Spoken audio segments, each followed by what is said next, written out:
teman-teman, kami dari kelompok 4 akan menjelaskan tentang proses pengolahan karet mentah. Sebelum masuk pada pembahasan, kita akan memperkenalkan diri terlebih dahulu. Perkenalkan, nama saya Reisnaini dari SMBPB NIM 23817. Selanjutnya, nama saya Ahmad Ihsan dari kelas SMBPB NIM 23691. Nama saya Delon Octavian Siregar, kelas SMBPB NIM 23706. Halo semua, nama saya Muhammad Nur Iksan, kelas SMBPB NIM 23920. Nama saya Fauzan Falaban dari SMBPB, NIM saya 23767. Halo semuanya, perkenalkan nama saya Dewa Renanda. Saya berasal dari kelas SMBPB NIM 23913. Apa yang dimaksud dengan lateks? getah pohon karet atau yang biasa disebut dengan lateks merupakan bahan baku karet yang dipergunakan untuk membuat bahan baku alat rumah tangga dan juga luar rumah tangga. Apa aja sih? Simak video berikutnya. 3, 2, 1. Karet adalah sebuah komoditi yang digunakan di banyak produk dan peralatan di seluruh dunia, mulai dari produk-produk industri sampai rumah tangga. Indonesia sendiri merupakan produsen karet terbesar kedua di dunia. Jumlah suplai karet Indonesia penting untuk pasar global. Sejak tahun 1980-an, industri karet Indonesia telah mengalami pertumbuhan produksi yang stabil. Kebanyakan hasil produksi karet negara ini kira-kira 80% diproduksi oleh petani kecil. Oleh karena itu, perkebunan pemerintah dan swasta memiliki peran yang kecil dalam industri karet domestik. Saya akan menjelaskan tentang pengolahan karet mentah. Simak penjelasan berikutnya. Proses pengolahan karet mentah atau karet alam telah mengalami berbagai pengembangan teknis. Berikut beberapa tahapan dari proses pengolahan karet mentah tersebut. Getah pohon karet atau biasa disebut dengan lateks biasanya dipisahkan dengan kandungan karet di dalamnya dengan cara tertentu yang menghasilkan satu produk yang biasa disebut dengan koagulan. Koagulan tersebut selanjutnya diproses menjadi karet alam setengah jadi dengan melakukan beberapa cara atau teknik tertentu. Secara tradisional, karet alam telah dibuat menjadi lembaran yang kualitasnya bisa dikategorikan secara visual atau mudah untuk dibedakan. Selain dalam bentuk lembaran, karet alam juga diperdagangkan dalam bentuk krepes, yang mana dalam bentuk krepes ini juga mudah untuk dibedakan dalam mutunya, hanya dilihat dari penampilannya. Dan sejak pertengahan tahun 90-an, negara Indonesia telah mengembangkan proses pengolahan menjadi bentuk karet bulog. Dan metode untuk penilaian mutu atau kualitas karet alam ini lebih detail dan lebih bersifat teknis sehingga memerlukan alat atau mesin laboratorium untuk mendapatkan hasil yang lebih detail. Hingga saat ini, pengembangan teknis terus dilanjutkan dan termasuk teknik pengolahan baru untuk lateks terus dikembangkan. Penjelasan singkat dari proses tersebut adalah sebagai berikut. Nah, kemudian kita masuk ke proses pengolahan karet lembaran. Simak video di bawah ini. Karet lembaran. Karet lembaran adalah salah satu jenis produk olahan yang berasal dari lateks atau getah yang diolah secara teknik mekanis dan kimiawi dengan pengeringan. Prosesnya sebagai berikut. Yang pertama, pengenceran. Tujuan pengenceran adalah untuk memudahkan penyaringan kotoran serta menyeragamkan kadar karet kering sehingga cara pengolahan dan mutunya dapat dijaga tetap. Pengenceran dapat dilakukan dengan penambahan air yang bersih dan tidak mengandung unsur logam. Yang kedua, pembekuan. Pembekuan lateks dilakukan di dalam bak koagulasi dengan penambahan yang bersifat asam. Penambahan larutan asam diikuti dengan pengadukan agar tercampur ke dalam lateks secara merata serta membantu mempercepat proses pembekuan. Lateks akan membeku setelah 40 menit. Proses selanjutnya ialah pemasangan plat penyekat yang berfungsi untuk membentuk koagulum dalam lembaran yang seragam. Selanjutnya, penggilingan. Penggilingan dilakukan setelah proses pembekuan selesai. Hasil bekuan atau koagulum akan digiling untuk mengeluarkan kandungan air, mengeluarkan sebagian serum, membilas, membentuk lembaran tipis, dan memberi garis batikan pada lembaran. Selanjutnya, pengasapan. Tujuan pengasapan adalah untuk mengeringkan lembaran, memberi warna khas coklat, dan menghambat pertumbuhan jamur pada permukaan. Suhu yang digunakan dalam kamar asap adalah sebagai berikut. Hari pertama, pengasapan dilakukan dengan suhu kamar asap sekitar 40-45 derajat Celcius. Hari kedua, pengasapan dengan suhu kamar asap mencapai 50-55 derajat Celcius.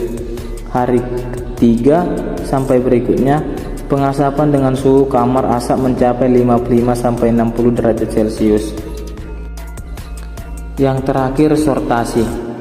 Lembaran yang telah matang dari kamar asap diturunkan, kemudian ditimbang dan dicatat dalam arsip produksi.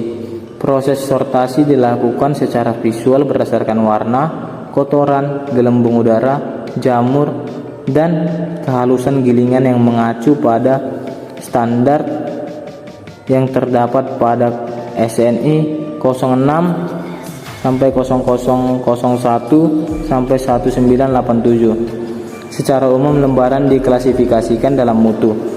Karet lembaran digunakan sebagai bahan baku dalam pembuatan ban kendaraan bermotor, khususnya jenis ban radial.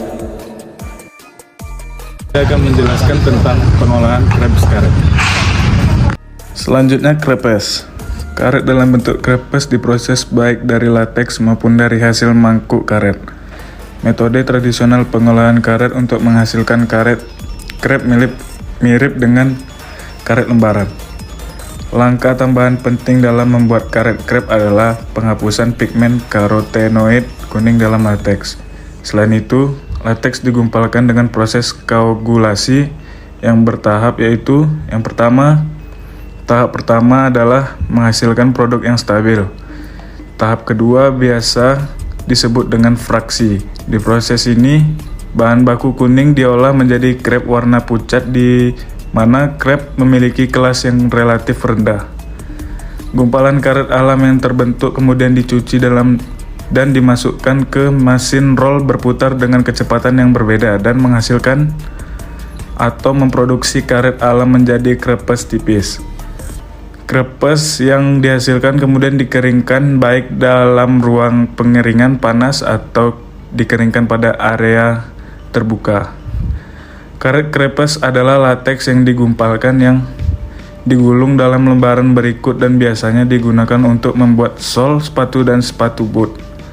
Tetapi juga merupakan bahan mentah untuk produk karet yang diproses lebih lanjut. Udah. Dah.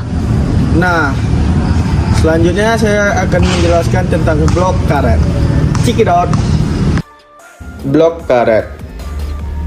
Produksi blok karet ini melibatkan mesin yang relatif lebih canggih dan membutuhkan daya atau tenaga yang lebih besar. Urutan proses produksi karet blok adalah sebagai berikut.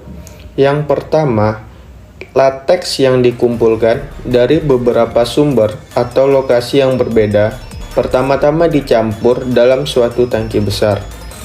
Kemudian bahan kimia ditambahkan untuk mengatur keseragaman, kekentalan atau viskositas dan warna. Lateks kemudian digumpalkan dengan menambahkan koagulan atau asam format.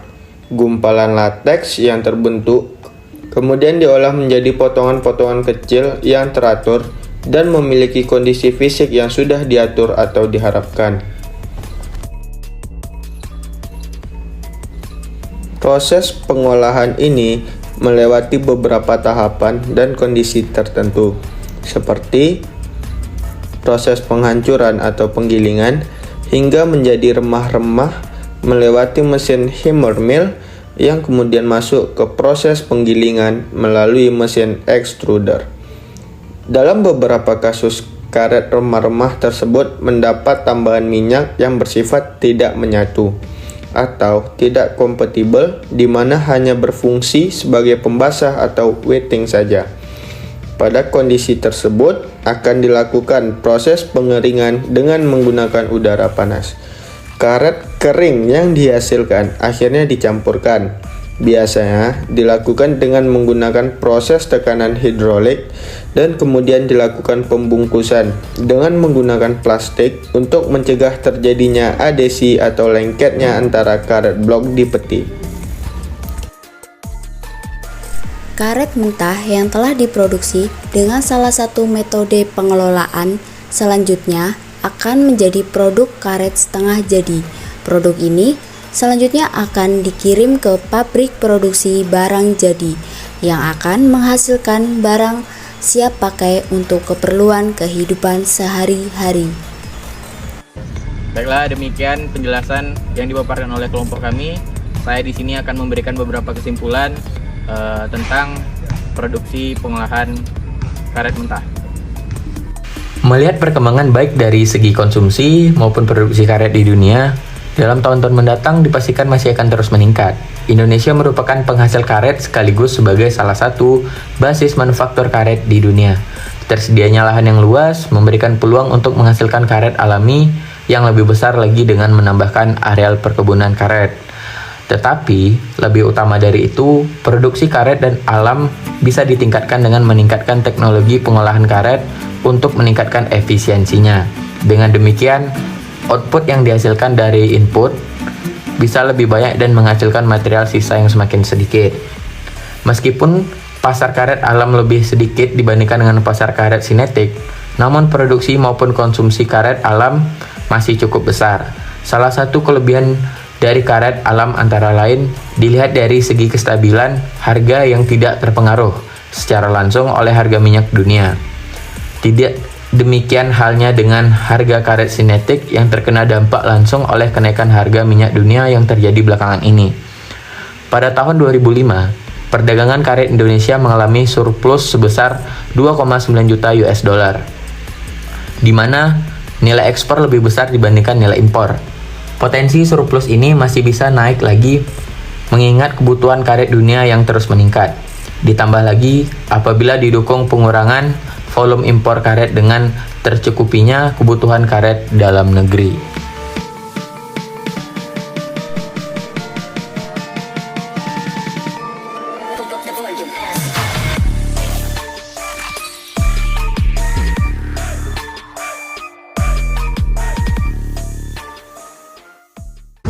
Oke teman-teman, demikian video pembelajaran dari kelompok kami. Jangan lupa like, comment, and subscribe. Dadah. Dadah.